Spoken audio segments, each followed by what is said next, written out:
Oui, oui. Et quand vous avez commencé à écrire Le Tropique,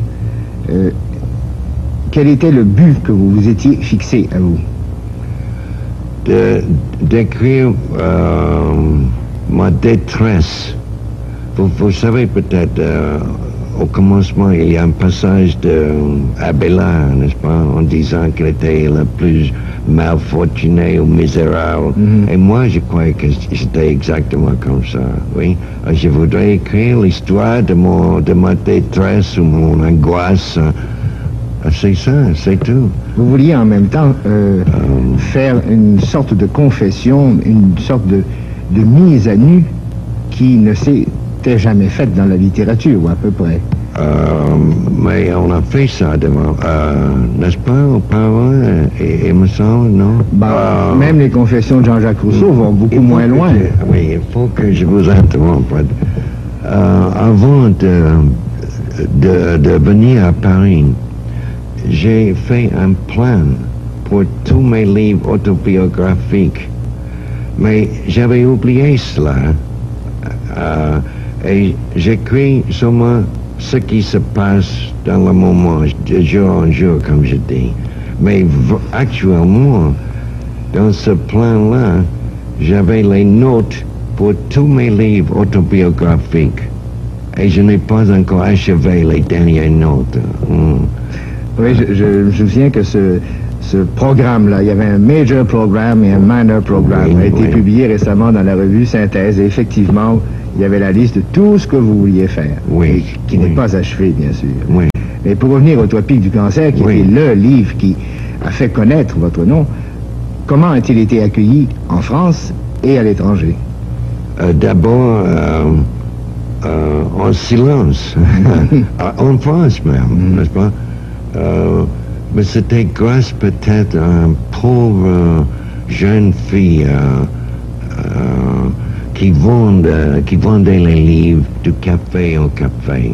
Et elle avait mes livres, elle a toujours introduit mon livre chez les touristes. Et peu à peu, ça commence d'avoir un peu de succès. Oui, mais pas de succès, vraiment. Le succès viendrait quand les soldats étaient en France. Les soldats américains ont fait le succès pour moi. Ils ont découvert le livre. Et c'était combien d'années après? Vous l'avez publié en 4 ans peut-être. Le Tropique était publié en 34.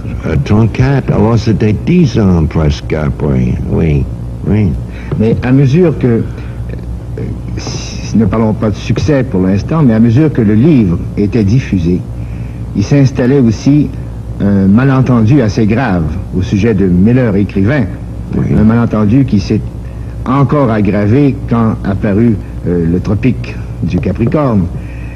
Et les gens qui vendaient les livres, les gens qui les achetaient, avaient l'impression de vendre ou d'acheter des livres pornographiques, disons le mot des livres cochons. C'est vrai, c'est vrai. Alors que ce n'est qu'une infime part de votre œuvre, et que ce qui ressort surtout, c'est cette vision poétique extraordinaire, presque cosmique, des apparences quotidiennes qu'on appelle la réalité. Il y a donc eu un malentendu, Miller, et on vous a poursuivi longtemps, poursuivi de toutes sortes de façons. Vous avez eu combien de procès? 75? Oui, chez nous, en Amérique, oui. Et en Amérique, ces livres n'ont commencé à être publiés qu'en quelle année? 62, je crois, ou 3, oui. Et vous étiez donc une sorte d'écrivain maudit. Oui. Et on vous accusait, à l'époque, on vous accusait donc d'écrire, les uns disaient des livres obscènes, les autres disaient des livres pornographiques. Qu'est-ce que vous répondiez à cela et qu'est-ce que vous répondriez encore aujourd'hui à cela?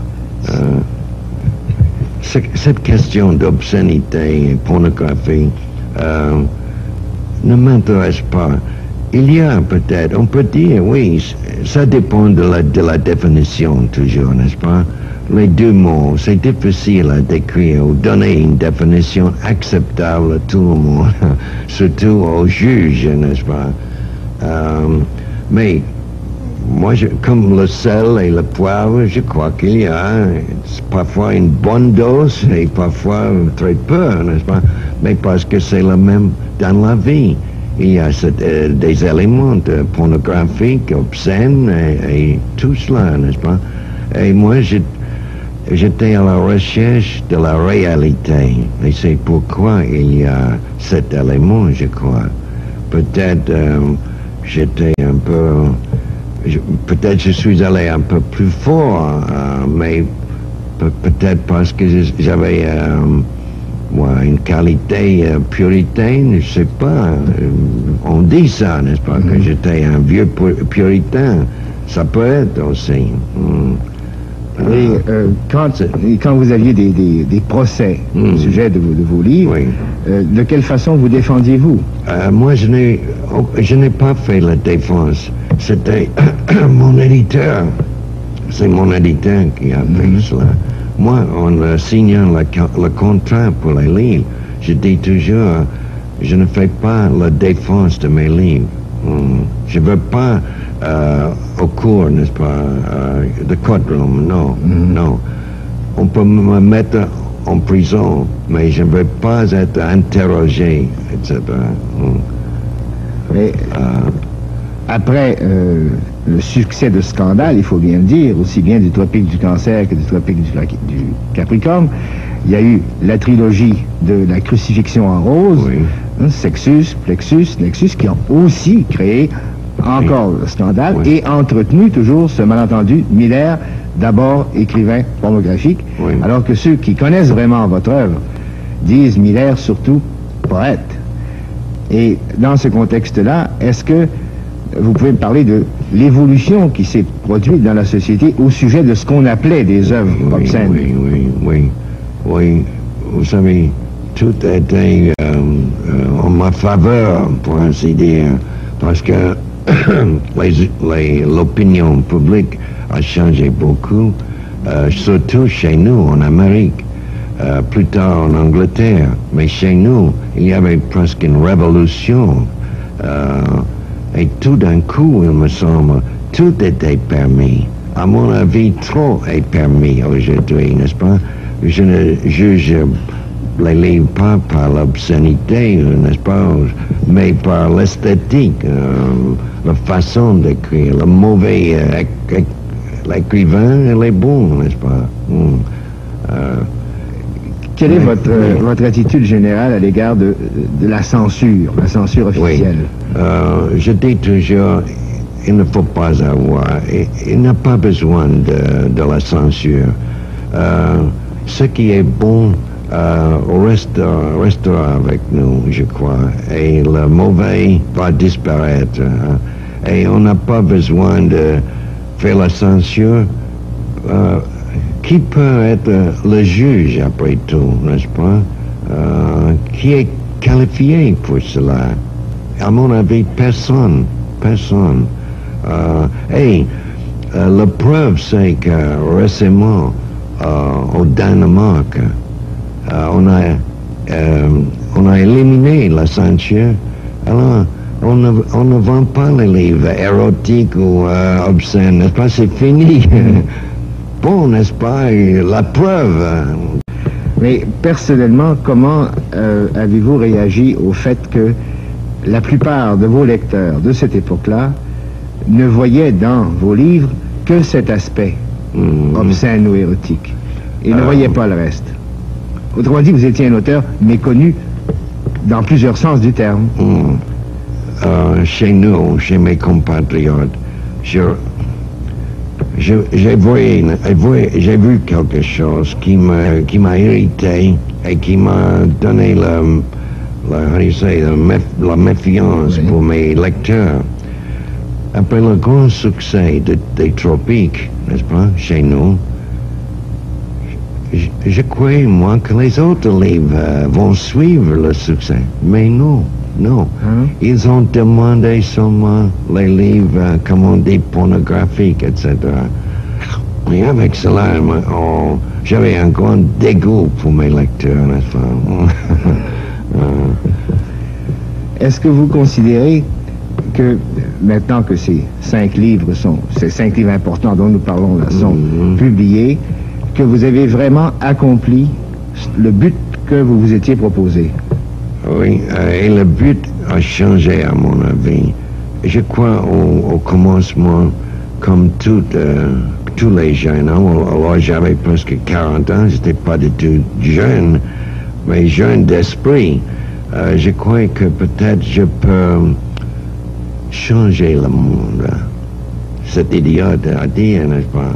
Et c'est Saint François qui m'a instruit. Il y a une phrase que Joseph Delthé donne de Saint François. Je ne sais pas s'il est exact ou non. Saint François disait aux disciples, il ne faut pas essayer de changer le monde. Changer le monde. Change your world, your vision. Put yourself in another world. Don't try. Changer votre vision du monde. Oui, change your world. Et c'est ce alors, oui, et maintenant, oui, je crois que I have oui, excusez-moi. Je crois que maintenant, j'ai découvert quelque chose de moi-même. Pourquoi j'avais écrit qui je suis et tout cela, les questions importantes pour tout homme, n'est-ce pas? Pourquoi il est ici, son but dans la vie, etc. Maintenant, je ne vois aucun but. Le chemin est ouvert pour moi, oui. Mais le malentendu dont je parlais, qui s'est évidemment traduit par des censures successives et qui a amené une vente extrêmement limitée pendant très longtemps de vos livres, a fait de vous, jusqu'à l'âge de 55 ans, donc jusqu'à il y a 20 ans, a fait de vous un écrivain qui n'arrivait à peu près pas à gagner sa vie. Oui, jusqu'à 60 ans peut-être, oui. Je me rappelle très bien que tout l'argent que je possède, c'est toujours dans ma poche. Je n'avais pas besoin de la banque ou un check account.